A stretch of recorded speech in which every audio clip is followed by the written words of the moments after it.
I spent last year's holiday season in South Korea, generously hosted by the Bucheon City of Literature for 45 days, beginning on November 16th. As the city's writer-in-residence, I lived in a publicly owned complex of buildings intended to provide offices and apartments to creators of manhwa, or rather Korean comics, especially webtoons. The building was across the street from a manhwa museum, which, in the event that you ever get the chance to visit, I strongly recommend. It was the first time in my life that I had ever left the country.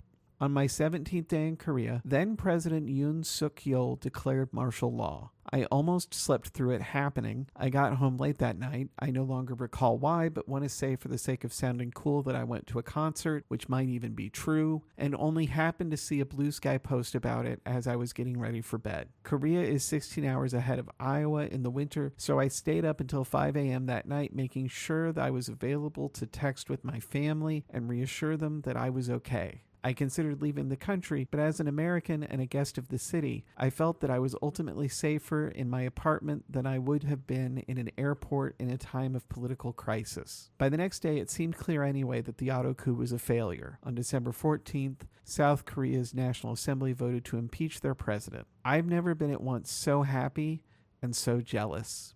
This is Library Pizza, a podcast about reading.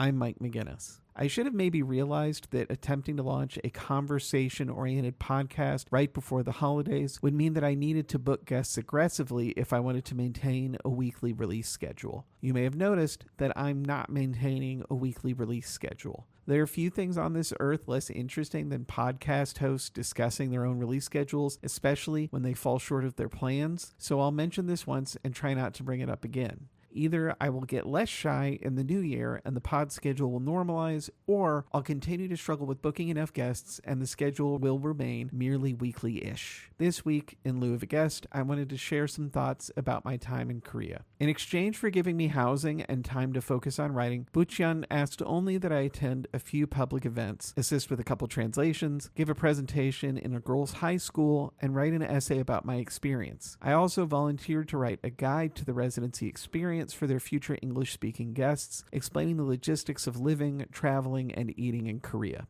The substance of this episode will be a reading of the essay that I wrote for them and then of the guide, the latter of which is, I think, sublimely boring in a way you may appreciate. I've lightly edited both for the sake of your time and interest. I want to highlight that date of December 14, when Yoon Suk-yeol was impeached. The essay, which I wrote in May of this year, begins and ends with some discussion of U.S. politics. I naturally wanted to connect our struggle with our own illegitimate auto coup attempting president with their triumph over theirs, but my sense is that Koreans are not especially solicitous of external opinions about their politics. I also didn't want to make trouble for the municipal employees who had generously hosted me and lacked the nuanced understanding of Korean politics that I would need to judge what was going too far, so I restricted myself to a mention of the date and the fact that I toasted the news that day. I have no idea how many people read the essay, but I hope that anyone who did understood what I was trying to say. I witnessed several massive and beautiful protests in my time there, but never participated, both because I felt I lacked standing to do so and because it would have been illegal for me as a foreigner. I will never forget the time that I went to Seoul with a Korean friend and my friend Pierre, about whom you'll hear more soon, so we could visit an art museum and share a table at a cafe. Afterward, leading us to the train station that we would use to go back home, our Korean friend led us to cross a large street by walking directly through marching protesters, a righteously angry crowd of thousands. I will never forget walking through them, and in a literal sense against them, touching thousands of people demonstrating the courage and sense of civic duty that life would soon require of me. I was so proud of them and so happy for them. Since then, I've seen thousands march in the U.S. too. They've been brave. You have too. I'm proud of us and ready to be happy for us soon. I'll see you on the other side of my very dignified theme music, which was made by my partner, Tracy Rae Bowling. And then the next time we meet will be in the new year, which I hope will be a great year of reading for both of us.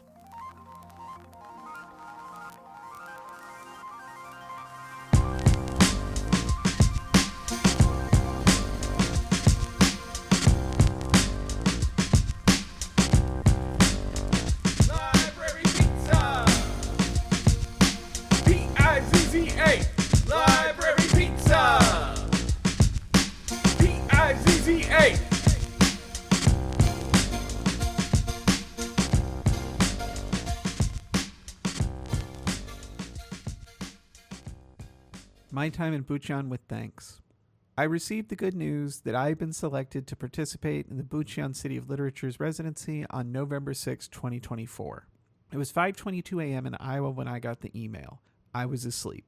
I had stayed up late the night before watching the results of the U.S. election, which hadn't gone the way I thought it would.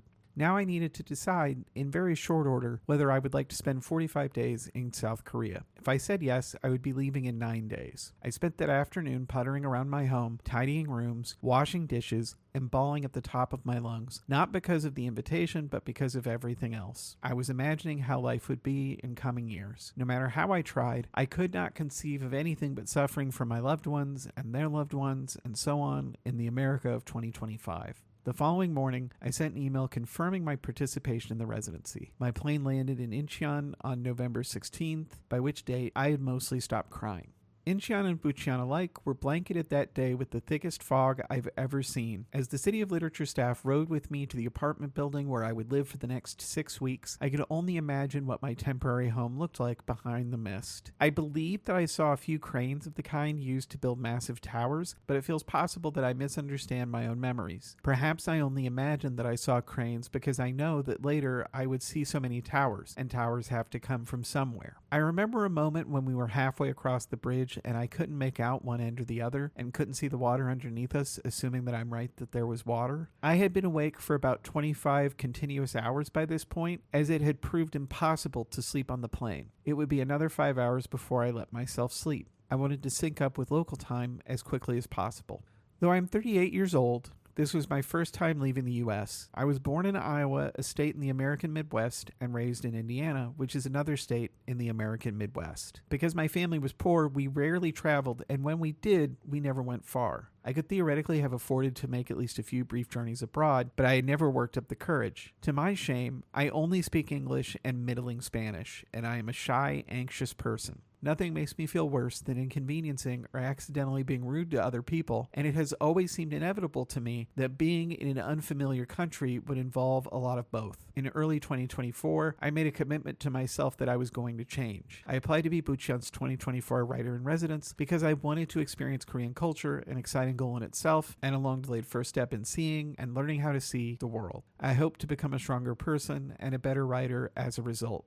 As a writer-in-residence, my first responsibility was to finish the work I described in my application. Tentatively titled The Pain is Incredible, my surrealist nightmare novel about a body-swapping wellness professional was roughly 90% finished when I arrived. By devoting roughly half my waking hours in Korea to working on the book, I would ultimately be able to finish my current draft and do another pass for polish. My second responsibility was to be available to the Bucheon City of Literature, to consult on translations when needed, to meet with visitors from other UNESCO cities of literature in the first week of my stay, and to give a presentation on writing. My third responsibility was to meet as many people as I could, get to know them as their time allowed, and learn about life in Korea.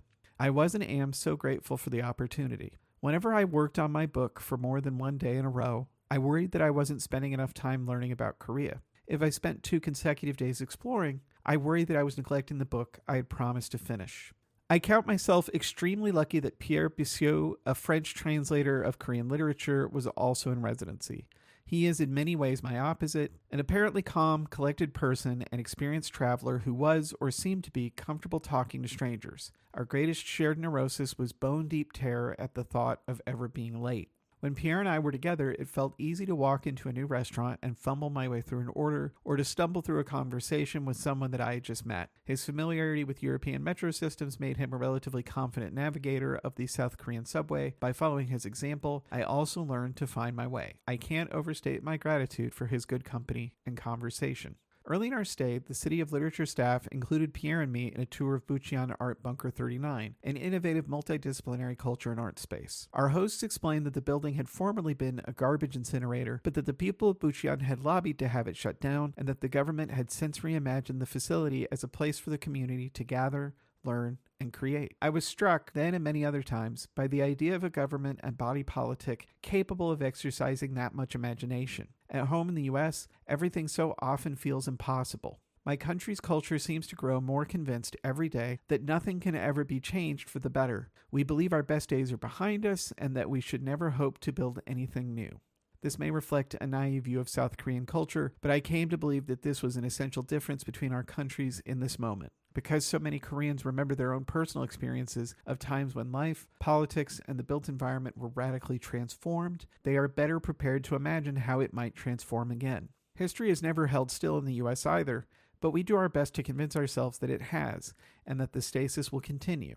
We tell ourselves that no matter how we organize our civic life, we will remain safe and wealthy, and that while nothing will ever improve very much, neither can it get much worse. We are certain, if not individually then as a collective, that our position in the international order and our existence as a relatively free republic are fixed, eternal facts of life. While this faith may offer a kind of comfort, it underwrites many disastrous decisions.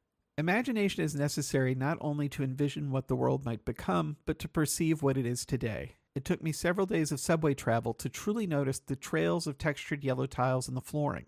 I asked Pierre what he thought they were for. After a moment's consideration, he suggested that they were likely meant to help people with visual impairments navigate each station. I was delighted by this conversation, both because the idea of providing such navigational aid seemed like a good one, and because I was so glad to have a friend who had an imagination that allowed him to intuit what these tiles were for. In the weeks that followed, I frequently noticed similar tiles in other public spaces, as well as countless other small decisions and elements of South Korean infrastructure that make life a little bit easier and more graceful for citizens and foreigners alike.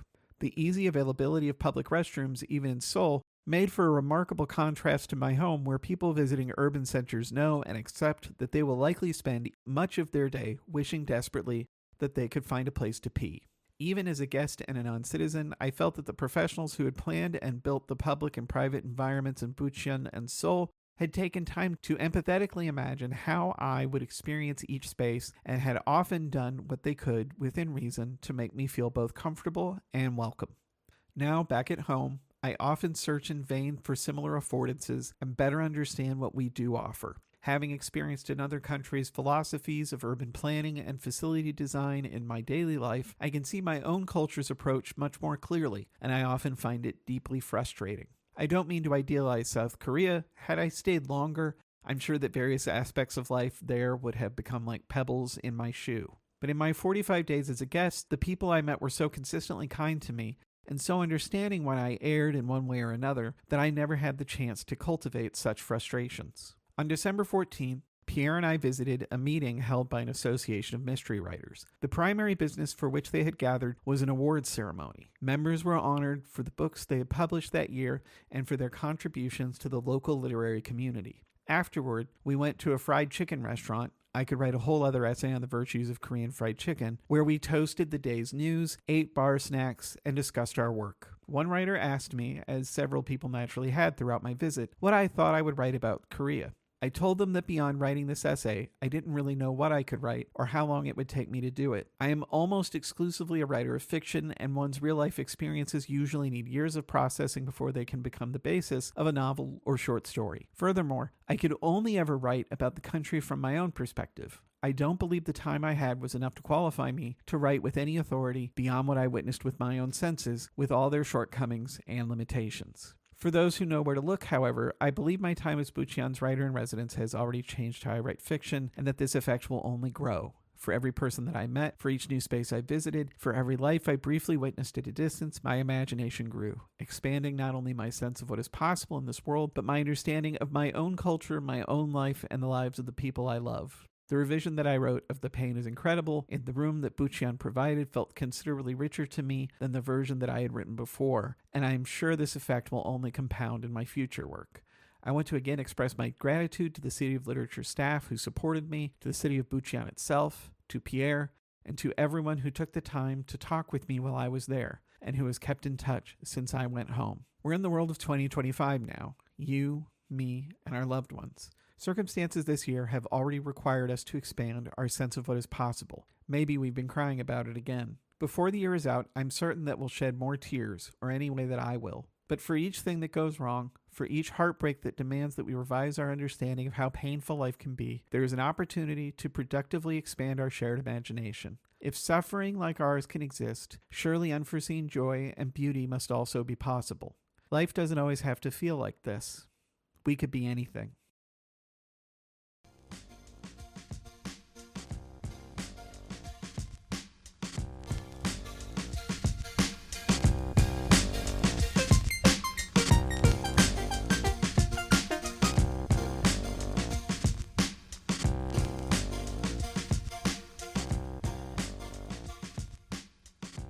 Introduction and Apartment Basics. Hi, if you're reading this guide, you are probably a primarily English-speaking person participating in the Bucheon City of Literature residency. When the City of Literature kindly hosted me, I only had secondhand knowledge of Korea and no knowledge at all of the language. If you speak Korean, you probably don't need this guide. If you don't, I hope you find it helpful. You'll be staying in a room in the Webtoon Center, which is owned and managed by the City of Bucheon. The center consists of several buildings, including one where Webtoon artists rent offices to do their work. Your own apartment has 3 rooms, a bedroom, a living room, and an office, and will come with the following: a small refrigerator, plates, silverware, cups, bowls, an electric kettle, and a toaster, a folding drying rack, which can hold an impressive amount of clothing, a desk, table, chairs, bed, and other basic furnishings, soap, shampoo, conditioner, toothbrushes, toothpaste. The key to your room is a small item I thought of as a fob, like the kind that unlock cars. It's extremely important not to leave the apartment without this fob because in my experience, the staff in the building weren't really prepared to help you get back in if you locked yourself out of your room. My fellow resident Pierre had the bright idea of hanging the fob off a locking mechanism on the inside of the door, so he always would see it before he left the room. I did the same and never forgot mine again, so I'd suggest doing that. Someone will come to clean the room a few times a week. In my experience, the days they came were predictable, but the time never was. I found this uncertainty a little distracting while I was working and planned my days around it to an extent. You may want to do the same. For people who live in Korea, it doesn't seem to be at all concerning when the speaker in the apartment ceiling begins to loudly make announcements. For me, this was quite alarming. In the US, this would be considered intolerable. The worst part of it is that if you don't know Korean, you won't understand what they're saying, and sometimes the announcements will be pretty lengthy. The good news is that the tone of the announcements is always calm and pleasant, and I'm told that the content is quite benign. When I asked a Korean friend who worked in the Webtoon Center, he explained that it was mostly announcements about fire safety, energy conservation, and fire inspections. In general, you're probably okay to ignore these. Just be careful about fire and thoughtful about energy conservation. You probably know this, but remember to take off your shoes when you're in the apartment. Getting started. Where and how to get necessities. Before you go to Korea, go ahead and download some apps. They're going to be extremely helpful. First, get Google Lens if you don't have it already. This is useful because you can take photos of text in the world, and the app will usually be able to translate it. Get Google Translate too for obvious reasons.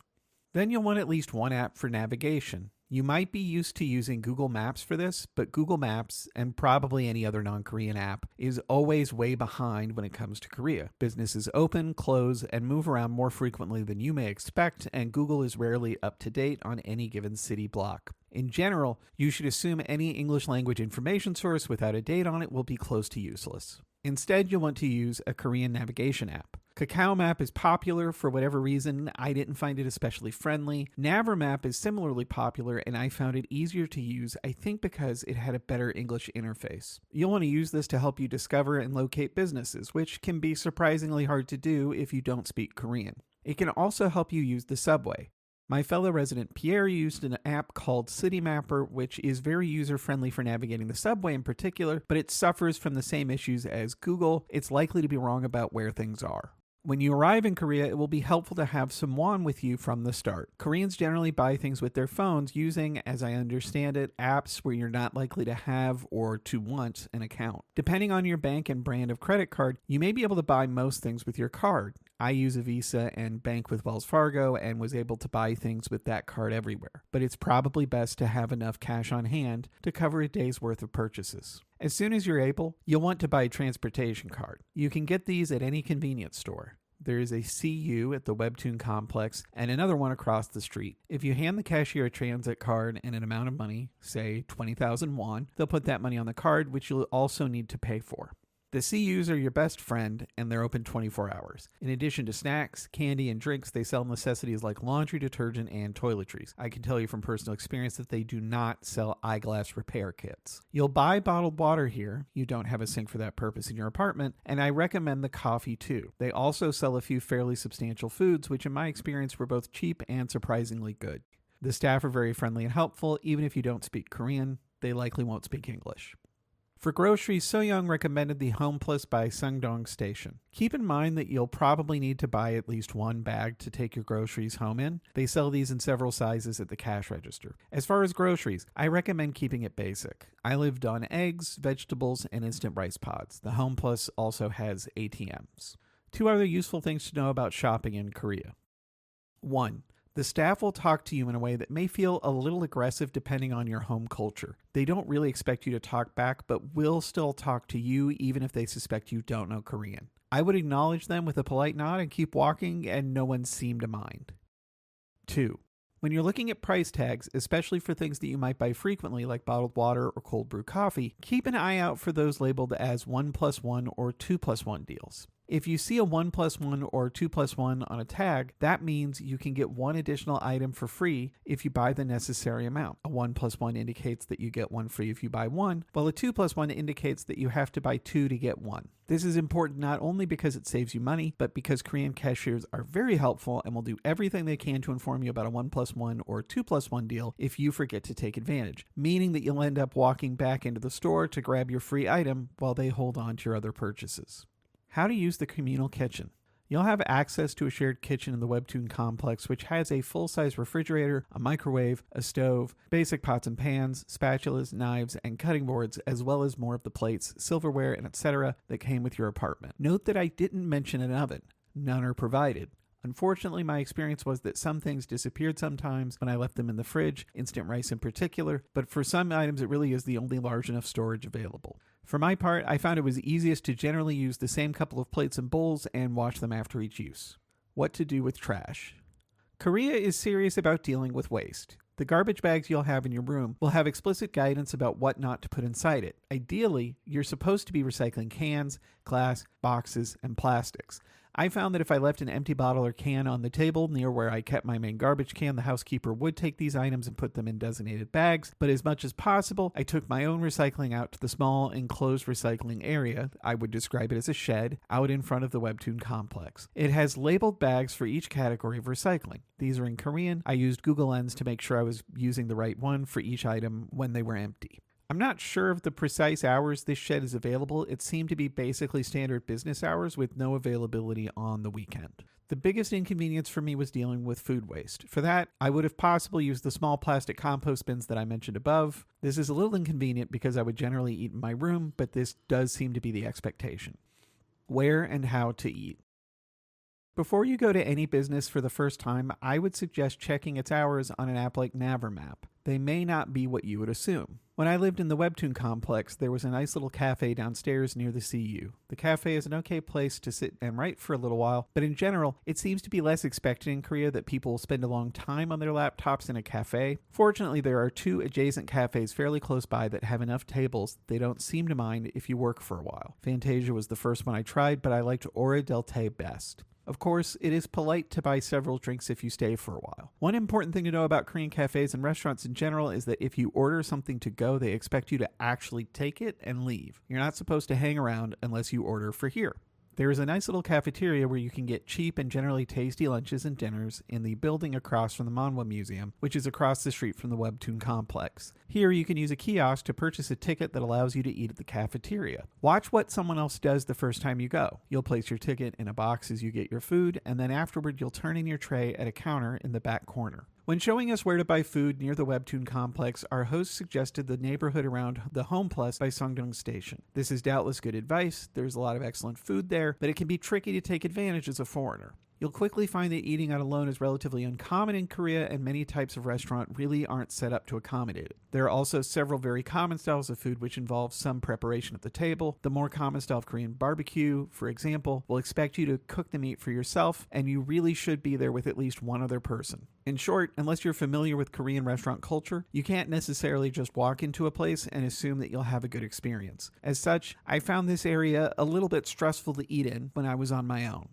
Another complicating factor is that the language barrier can be very difficult in some restaurants. It's completely unpredictable whether someone who speaks English will be on staff, and the menus are difficult to understand even with the help of Google Lens. The easiest way around this barrier is to eat at restaurants that use kiosks or individual tablets at tables. In some cases, mostly the larger chains, the kiosk or tablet will have an English version that will be easy to use. In other cases, the kiosk won't have any English, but you can use the kiosk in combination with an app to make your order without wasting a waiter's time. Both Kakao and Naver tend to have complete and up-to-date menus for most restaurants because many Koreans use those apps to order food the way an American might use DoorDash or Grubhub. If you're using a kiosk, you can access the menu in Kakao or Naver, use Google Translate on menu items, and then once you know what you want, find the corresponding item on the kiosk. For these reasons, I actually found it was sometimes easier or less stressful to eat as a single person in an area west of the Manhwa complex on Samsamdan Bopyeonggu. There is a really nice Katsudon restaurant called Bro's Cutlet that has a very workable tablet at each table, though not in English, and there are also locations of chains like Isaac Toast and Mom's Touch, whose kiosks have English and several other languages.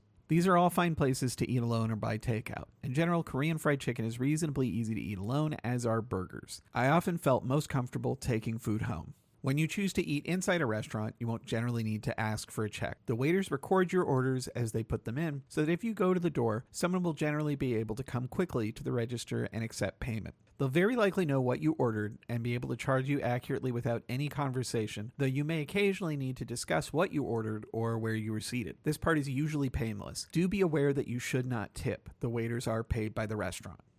We should discuss how to locate restaurants as well because it can be a bit tricky. In general, my approach was to look up styles of food that I wanted to try, look up the Korean names for those styles of food, and then paste that into the search bar in Naver. The results were often somewhat difficult to interpret. I would then use a fair amount of Google Translate to decode the menus and reviews. For me, the hardest part was often judging whether a place would be good to go alone and whether it would be common to order takeout there. The good news is that you don't have to worry about quality. Anything that has a decent average star rating on Kakao and Naver will be good. Korean restaurant culture is intense. In Seoul, if the ratings are strong, the food will be excellent. The food is so good that it's worth dealing with challenges and awkwardness to make it work, and I strongly suggest trying as many things as possible if you are at all adventurous as an eater. But in general, you'll have a better time if you go with a friend, especially if that friend is Korean. One thing you do have to worry about is your dietary restrictions. In general, food that is seen as basically vegetarian in Korea will often still incorporate at least a broth with fish or meat in it. There is almost no avoiding this. If you're not a person who drinks, be aware that people will very kindly try to give you alcohol at every turn. One good redirection can be to ask for Coca-Cola instead. But if you really do need to abstain, be aware that it will be difficult. Going to Seoul by train. You'll of course want to go to Seoul several times in your residency. I recommend the major museums. I loved the ones I visited with focus on art and or Korean history, perhaps especially the Seoul Museum of History, any number of restaurants, the Hongdae neighborhood in general, and if you like jazz, Club Evans in particular. Using the subway, you can get to Seoul in a little more than 40 minutes. If you've ever used a subway in a major city, the mechanics of this will mostly be pretty familiar. We discussed above how to purchase a transportation card at any convenience store. You'll scan this once you enter a given station. Sometimes you'll scan it again in the course of a transfer, and you'll scan it one last time as you exit the station at your destination. Riding the train is cheap. Just keep an eye on the balance when you go through the scanner, and you'll be fine. There are a few things about the riding experience you may find challenging. When you arrive at a station, choose one of the designated areas and wait for a train to arrive. You might line up behind some other people. Ideally, you want people to be pretty evenly spread out in the designated spaces, so try to choose one with a low number of people present. When it's time to get onto the train, let folks leave and then get on quickly. Move decisively. Koreans expect you to know what you're doing and be all business when it comes to exiting and boarding trains. During busy hours, this may be somewhat challenging because the train may be completely full when it arrives. People will pour out, and then you'll be expected to literally push your way in. If there are people behind you, they will push you into the train, through and against other people, in order to make sure that everyone gets to board. When it's time to get off, if the train is full, you may need to literally shove past other people in order to get off. This can feel very rude, but the number of old ladies who shove me around like rugby players suggests that you're expected to be a little aggressive. If you're young and able, you should probably expect to stand on the train. Seats will intermittently become available, and you're welcome to take one when it does if you like. People will be helpful in this regard, but if you're from the US, for example, you may find you take up more space than most other people on the train, and that you don't feel great about taking up a seat as a result, though in general no one will begrudge you if you do. It's polite to encourage older people to take the seats if you can, and you may occasionally need to encourage someone else to take a seat when you don't want it and the situation is ambiguous. The one thing you want to avoid is sitting in a spot that is designated for a pregnant person. These are pink and have a cartoon of a pregnant person that is made from a capital P. When you're leaving a station, pay attention to which numbered exit you're using. The directions in your app will tell you which exit to use, and this is important. You can surface in a very different place depending on your selection. This can be useful in navigating Bucheon or Seoul. Even if you aren't riding the subway, sometimes you can go in through one entrance and use another exit to effectively cross the street. In Bucheon, as well as Seoul in particular, you'll find that delivery drivers are extremely present. You're expected to share streets with cars and bikes in much of Seoul generally. Just watch what other people are doing, especially at intersections. But the scooters and motorcycles that work for the delivery apps are extremely aggressive, weaving between people at high speeds on narrow streets and even sidewalks. Trust these people and avoid moving erratically, and they will safely drive around you. Generally speaking, people in Korea are kind and patient with foreigners, and the transit system is designed well enough that you should be able to navigate it without too much effort. The infrastructure in general is well designed, and signage, often even in English, will help you know what to do a lot of the time. You should take rules and things like traffic lights seriously, as they are generally followed. However, you can't ever count on English being available, and it's pretty unpredictable who will speak it and who won't. Do your best to be considerate, pay attention to what the people around you are doing, keep an eye out for helpful signage, and people will be understanding if you screw something up.